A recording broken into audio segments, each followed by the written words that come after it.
los articuladores están dando paso al planeamiento digital y probablemente esto en unos tal vez 10 años o menos, tal vez estos aparatos ya no sean tan necesarios como lo son todavía ahora, ¿verdad? Pero igual, entonces, aunque venga la parte digital en algún momento, definitivamente tenemos que conocer esto porque se vuelve importantísimo para poder extrapolar los conocimientos de un lado o del otro. Y lo que sucede es lo siguiente. Nosotros realizamos nuestra actividad eh, eh, clínica, o sea, en un 90%, pero a veces hay cosas que yo no alcanzo a ver o no logro ver porque ya el paciente está cansado, tengo la saliva de por medio, los tejidos blandos, hay cosas que realmente no se pueden ver por cuestiones de programación neuromuscular. Entonces, como lo habíamos hablado un poquito con relación céntrica, ¿verdad? Entonces, hay cosas que yo no puedo ver, ¿verdad? Sobre todo no puedo tener al paciente, si yo tengo tiempo para estudiar el caso, yo no puedo hablarle al paciente a las 9 de la noche y decirle, mire, fíjese que lo quiero ver porque estaba pensando en alguna cuestión. Tampoco puedo, y también resultaría incómodo enseñarle al paciente las expectativas, los problemas que tiene en su boca o las expectativas del tratamiento para tratar de ubicarse. Eso a veces no se puede de una forma muy abierta. Entonces, definitivamente necesitamos tener algo que nos permita de una manera indirecta ubicarnos en el caso del paciente. Entonces, y que esté disponible a cualquier hora, que yo pueda trabajar y que pueda hacer todo lo que necesite con él. Y sobre todo para que también un laboratorio dental pueda tener datos del paciente en su trabajo. Entonces ya vamos a ver de que hay trabajos que nosotros tenemos que enviarlos, ¿verdad? Tenemos que enviarlos al laboratorio y necesitamos que vayan lo más ajustado posible a las circunstancias del paciente para que la oclusión nos quede un poco mejor o nos quede mucho mejor. Y eso no solamente lo podemos realizar de una manera indirecta y lo podemos realizar a través de estos aparatos, ¿verdad? Esto es el articulador que ustedes están viendo ahorita es uno de los articuladores que nosotros tenemos en la facultad, es algo viejito, sí, ¿verdad? Pero sí, todavía no funciona súper bien. Y la razón por la que puse esta fotografía es para que ustedes vean el tiempo que tienen estos aparatos de acompañarnos en la profesión, ¿verdad? Estos son aparatos que la facultad los tenía desde los 70s, ¿verdad? Eh, y siguen vigentes. No es de que nosotros los tenemos porque ni modo, ahí los tenemos, ¿verdad? No, o sea, el aparato, este instrumento sigue vigente todavía. Y tiene una aplicación muy específica y muy clara, ¿verdad? Que como ustedes van a aprenderlo dentro de 2 ciclos en prótesis completa, van a darse cuenta por qué este instrumento sigue todavía vigente. El articulador es un instrumento mecánico rígido, representativo de la articulación temporomandibular y estructuras óseas del cráneo, al cual se pueden incorporar modelos de yeso correspondientes a los arcos maxilares y mandibulares para simular los movimientos mandibulares. Entonces, la idea es que en este segmento, en este espacio que está acá, este espacio, colocar los modelos en una posición determinada. Yo tengo mis modelos bien bonitos, entonces yo tengo que colocarlos aquí en medio, pero tengo que tener claro a dónde lo voy a colocar. ¿Dónde lo voy a colocar? Ya lo vamos a ver. ¿Cómo lo voy a colocar? Perdón, ya lo vamos a ver. Pero lo que yo quiero que ustedes tengan claro es de que el espacio que está acá no es un espacio arbitrario. Entonces, porque los modelos los puedo colocar más para acá, más para arriba, más para abajo. O sea, eso depende de qué, de las características del paciente, ¿verdad? Entonces, eso es bien importante de tenerlo bien claro. La segunda cosa es de que esto es un instrumento mecánico que tiene ciertos componentes del sistema estomatognático representados también de una forma mecánica. O sea, que ustedes pueden ver, aquí está, esto ya lo vamos a aprender a conocer, ¿verdad? Y es el representativo, el equivalente de la articulación temporomandibular. Entonces, Y así vamos a ir viendo una serie de detalles de este instrumento que tienen una representación directa con lo que son componentes del sistema estomatognático, y por eso ha sido importante que nosotros hayamos visto en los ciclos anteriores todas las cuestiones de el funcionamiento normal para poder entender esto. Entonces, el articulador tiene varias partes. Lo primero que tenemos que entender es que existe un miembro superior y un miembro inferior que representa a la maxila y a la mandíbula, ¿verdad? Pero ya separando los componentes mecánicos que tiene el articulador, nosotros podemos encontrar todo eso que ustedes están viendo ahí, ¿verdad? Y cada una de esas cosas tiene una función bien particular. La parte que habíamos hablado acerca de la articulación temporomandibular en lo que es un articulador, nosotros lo conocemos como guía condilar, ¿verdad? Los conceptos que nosotros vimos en determinantes de la oclusión se aplican en esta parte mecánica, ¿verdad? La angulación que debe de tener se aplica a esta parte mecánica. Es importante recordar eso. El pin incisal es importante. ¿Por qué es importante? Porque representa la dimensión vertical del paciente. Y la combinación del pin incisal con la mesa incisal en lo que es la reproducción de los movimientos excéntricos en el articulador, porque podemos simular movimientos excéntricos en el articulador, la relación entre ambas partes representa la guía anterior. Y eso son cosas bien importantes que tenemos que recordar. Y tal vez no lo vamos a encontrar de una manera directa eso, pero no lo vamos a encontrar el término directo, pero hay algunas partes que representan eso y tenemos que entender cómo funciona y qué significa cada una de esas cosas. Así que hay que tener esto en mente cada vez que nosotros trabajamos.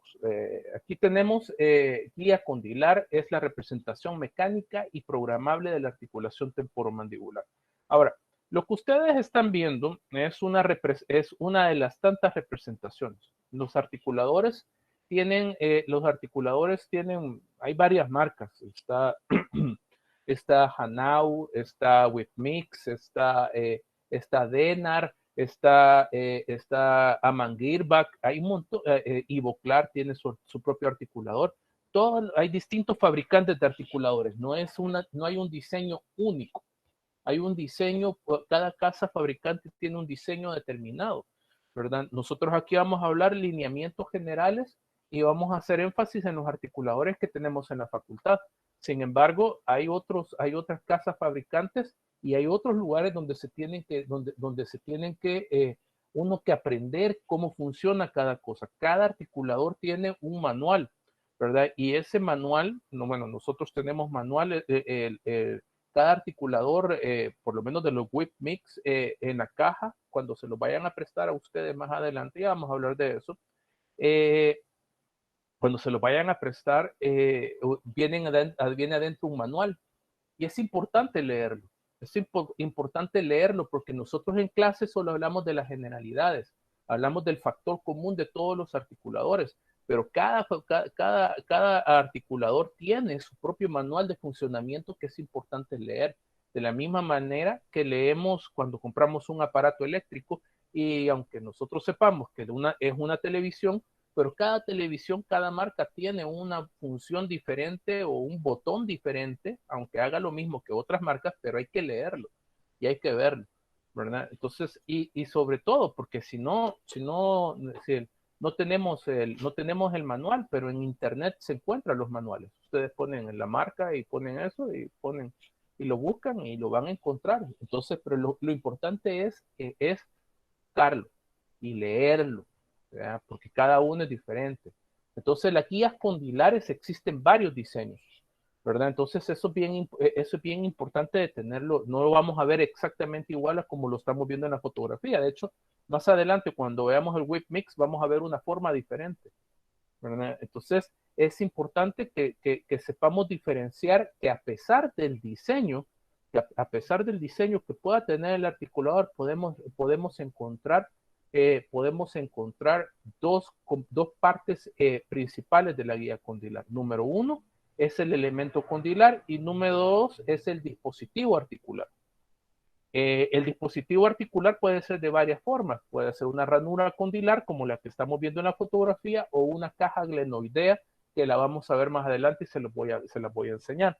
Ahora, lo que tienen ustedes que ver es que el elemento condilar es la representación mecánica del cóndilo, obviamente. Y el dispositivo articular es la representación mecánica de lo que es la cavidad glenoidea. Entonces, el deslizamiento del elemento condilar en el dispositivo articular vendría a ser un equivalente del movimiento del ensamblaje cóndilo-disco contra la eminencia articular de la cavidad glenoidea. Entonces, es una representación mecánica. Ahora, como veremos más adelante, tenemos que entender de que existe una diferencia entre un aparato mecánico y un sistema biológico, ¿verdad? Donde los componentes, donde los huesos están rodeados de tejidos blandos y los tejidos blandos tienen resiliencia y se deslizan sobre superficies curvas o superficies irregulares. En cambio, un elemento mecánico, ¿verdad? Como lo que ustedes están viendo en la guía condilar, ¿verdad? En la guía condilar el cóndilo es completamente redondo, cuando ustedes saben que el cóndilo no es redondo. Y la trayectoria de la representación de la cavidad glenoidea es una línea recta, cuando ustedes saben que anatómicamente no existen líneas rectas como tal, ¿verdad? Entonces, eso marca mucho, ¿verdad? De que no existe una total o una completa reproductibilidad de lo que son los movimientos en la articulación temporomandibular. Nos podemos acercar por esas limitaciones mecánicas que tenemos, pero nunca lo vamos a lograr tener exacto, porque hay rasgos anatómicos que son muy difíciles de representar. Dentro de la guía condilar, yo puedo combinar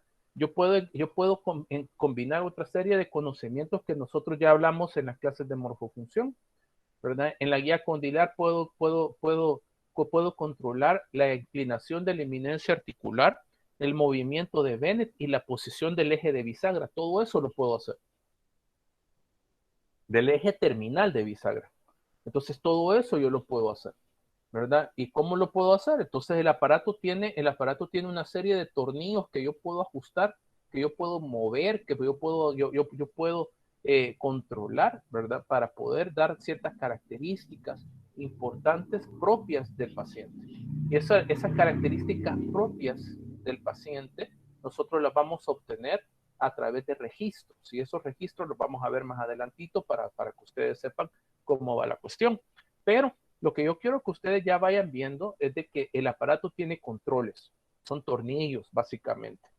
Entonces, esos tornillos yo los puedo aflojar, puedo mover partes, los puedo volver a apretar y esa parte ya tiene una característica dentro, ¿verdad? Entonces, y ese ajuste de esos tornillos es lo que nosotros conocemos como programación.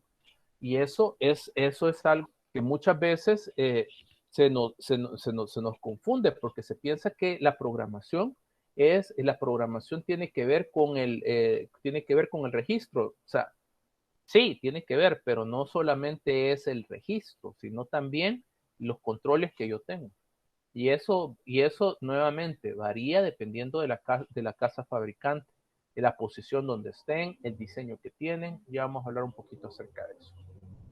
De ahí tenemos la mesa incisal. La mesa incisal, ¿verdad? Es la representación mecánica y programable de la guía anterior en conjunto con el pin incisal que está acá.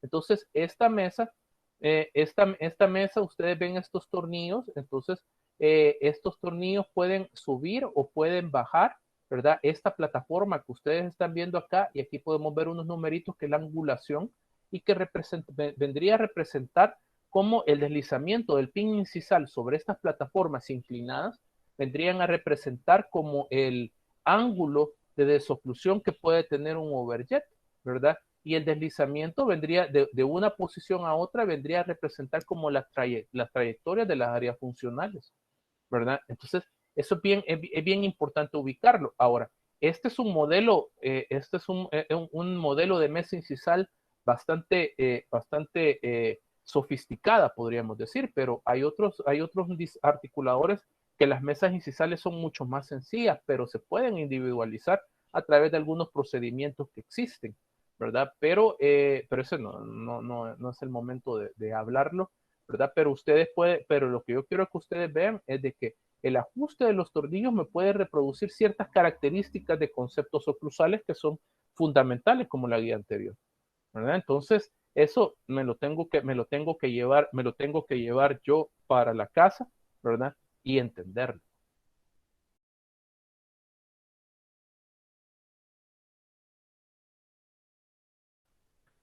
¿Para qué voy a usar el articulador? Primero, lo ocupo para un análisis diagnóstico de la oclusión dentaria de un paciente. O sea, la oclusión es algo que requiere observación y una observación que no la puedo hacer como a la carrerita, ¿verdad? Entonces, tengo que prestar atención a una serie de cosas. Entonces, cuando yo estaba en el posgrado, el primer ejercicio que me hicieron hacer fue montar en un articulador y hacer un análisis, ¿verdad? Que vamos a aprender a hacerlo al final de estas clases. Esa es la última parte de las clases, ¿verdad? Pero a mí hasta me hacían comprar lupas y que viera los modelos con lupas para poder encontrar detalles.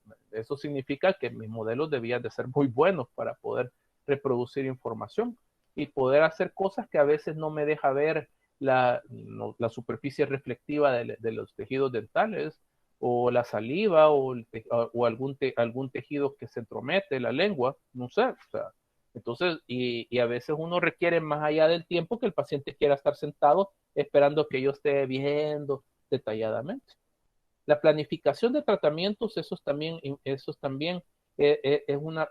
una parte fundamental de la utilización de estos aparatos. Lo vamos a ver en el otro ciclo, restaurativa preclínica, de qué se trata un encerado diagnóstico. Pero el encerado diagnóstico es esa proyección que es hacer en cera la proyección de cómo quiero que me quede el tratamiento. Eso me sirve a mí para ubicarme si puedo o no puedo y le sirve al paciente para imaginarse el resultado final del tratamiento. Son formas analógicas, como les digo. Ahora ya la odontología digital ya cambió un montón de estas cosas, ¿verdad? Pero mientras todavía no tengamos acceso directo y real de esa odontología digital, o sea, tenemos que seguir haciendo las cosas así de forma analógica con un articulador y enseñarle al paciente, mire, así se ve. Es un auxiliar en tratamientos restaurativos, o sea, ustedes mandan un trabajo al laboratorio dental para que les hagan las prótesis completas, removibles, la prótesis fija, ¿verdad? Y el técnico necesita estar viendo, pues, y no lo va a hacer en la boca directamente en el paciente.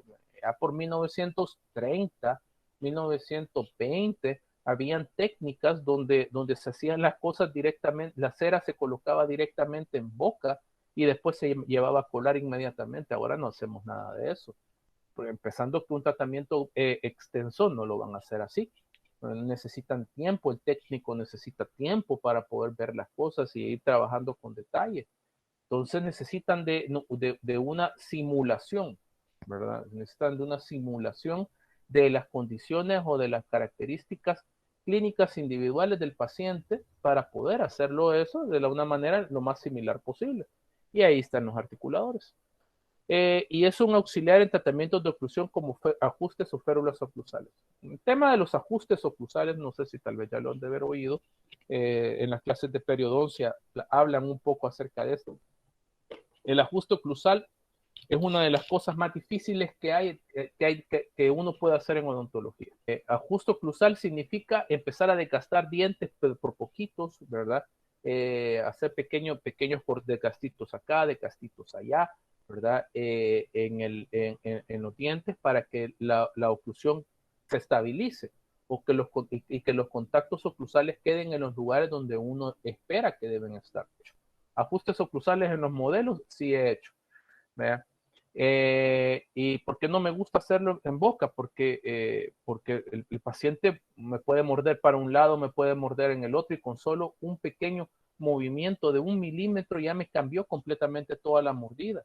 Y voy a empezar a desgastar dientes por todos lados porque no voy a entender. Simplemente en una mordida voy a encontrar un contacto y en otra mordida voy a encontrar otro contacto y me voy a perder. El paciente se cansa o pasan un montón de cosas. Entonces es un procedimiento muy sensible de técnica y hay que tener mucho cuidado con eso. Entonces, pasa exactamente como que uno tiene algo que funciona súper bien, ustedes mueven algo y ya empieza a fallar. Y eso es lo que pasa, ustedes cortan mal, o sea, no tuvieron la suerte de cortar en el lugar exacto, ¿verdad? Entonces, van a cortar acá, entonces van a empezar a encontrar desajuste en otro lado que antes no estaba desajustado. Y ahí está. Entonces, la mejor manera para poder hacer un ajuste oclusal, y con esto, repito, yo nunca lo he hecho en clínica, ¿verdad? Pero si me tocara hacerlo, lo haría con un articulador primero. Montaría modelos, los montaría en un articulador y haría la simulación primero en el articulador. El doctor Rafael Lorenzana hablaba de esto y él dio clases en Texas, en la Universidad de Baylor, y él decía de que cuando tenían estudiantes, primero los mandaban para cuando tocaba hacer ajustes oclusales, primero los mandaban a hacer 100 ajustes oclusales en modelos y después ya tenían permiso para poder tocar en un paciente, porque era importante entender la dinámica. Entonces, ahí la relevancia. Ahora, ponerse en clínica, venga, le voy a desgastar, eso ya no es tan así. Y es bien importante entender las razones por las que no es tan así. Entonces, y hay que enfatizar en algo también, y es que no todos tenemos el mismo nivel de conocimiento y el mismo nivel de habilidad, ¿ya? Y, y, y si yo no entiendo por qué estoy haciendo eso, simplemente me voy a poner a desgastar dientes. Y si yo no tengo el mismo nivel de habilidad, probablemente no tenga la destreza para poder mantener la oclusión exactamente a donde yo la necesito. Entonces, por eso son procedimientos que por lo menos ustedes, hasta que no tengan una buena experiencia de ver pacientes, yo difícilmente se los recomendaría que llegaran a hacer algo de eso.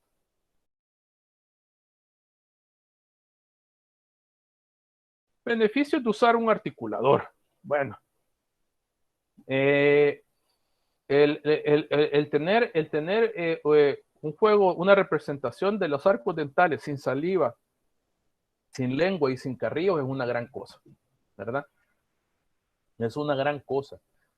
Y esa representación está 24/7 para cuando yo lo necesite y yo lo quiera hacer. O sea, pues es súper bueno.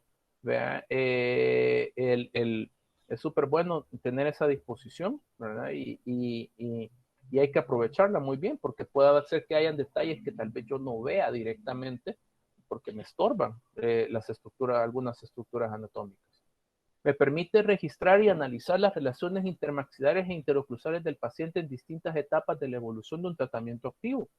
Eso nosotros como restaurativa tal vez no lo utilizamos tanto, pero quienes utilizan esto son los ortodoncistas. Los ortodoncistas que toman un montón de modelos para ir viendo cómo va avanzando el tratamiento, ¿verdad? Y necesitan analizar cómo va, lo pueden hacer a través de un articulador, ¿verdad? Entonces, pueden ir viendo las distintas etapas de tratamiento. Nosotros también lo hacemos, pero no en el nivel de ellos, ¿verdad? Tal vez podemos hacer que el paciente tenga restauraciones provisionales en su boca y podemos ver cómo están las relaciones intermaxilares e interoclusales del paciente. ¿Verdad? Entonces, eso nos puede ayudar. Proporciona una vista lingual de los dientes con sus antagonistas, un aspecto que clínicamente, no aquí dice difícil, pero realmente es imposible, pero es indispensable también a veces. Y eso ya van a ver ustedes unas fotografías que tengo yo más adelante.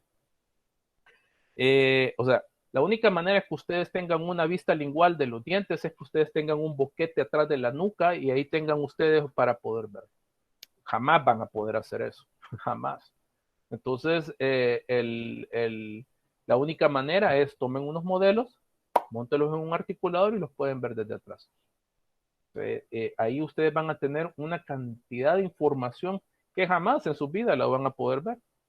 No hay manera clínica posible para ver los dientes desde el lingual. Y aquí con un articulador lo pueden hacer. Se facilita el refinamiento de la oclusión fuera del sillón dental, lo cual redunda en una mayor optimización del tiempo clínico y delegación de procedimientos al personal auxiliar. Lo que estábamos hablando. Lo que estábamos hablando es de que yo a través del uso de un articulador, yo puedo tomarme el tiempo para saber cómo puedo llegar de un punto a otro, ¿verdad? Y puedo empezar a hacer en un ajuste oclusal, ¿verdad? Empiezo a ajustar y empiezo a ver hasta que yo ya encuentro dónde quiero las cosas. Y eso, y eso es bien importante porque en boca no lo puedo hacer. No puedo hacer ese tipo de simulaciones. Me tardaría mucho y destrozaría todo el tejido dental del paciente.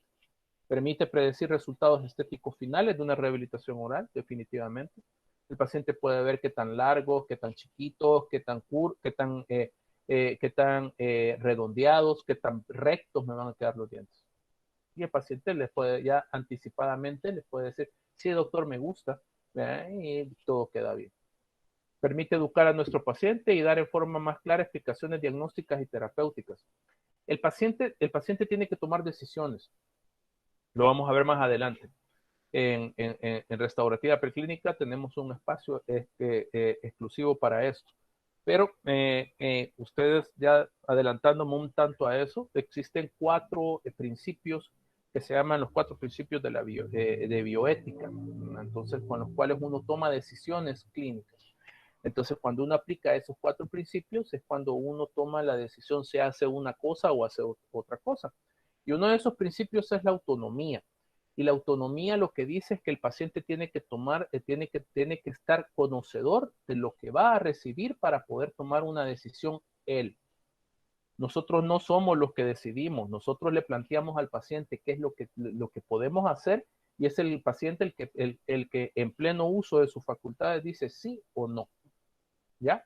Entonces, si el paciente dice sí o no sin tener claro qué es lo que le van a hacer, entonces está tomando una decisión que probablemente no sea la mejor porque no tiene idea. O sea, el paciente, yo tal vez tenga en mi cabeza, tengo clara la imagen y puedo hacer lo mejor posible para explicarle al paciente lo que necesita. Pero si el paciente no lo ve, el paciente no es dentista. O sea, el paciente, y muchas veces el paciente tiene un nivel cultural que le impide entender lo que nosotros le estamos diciendo.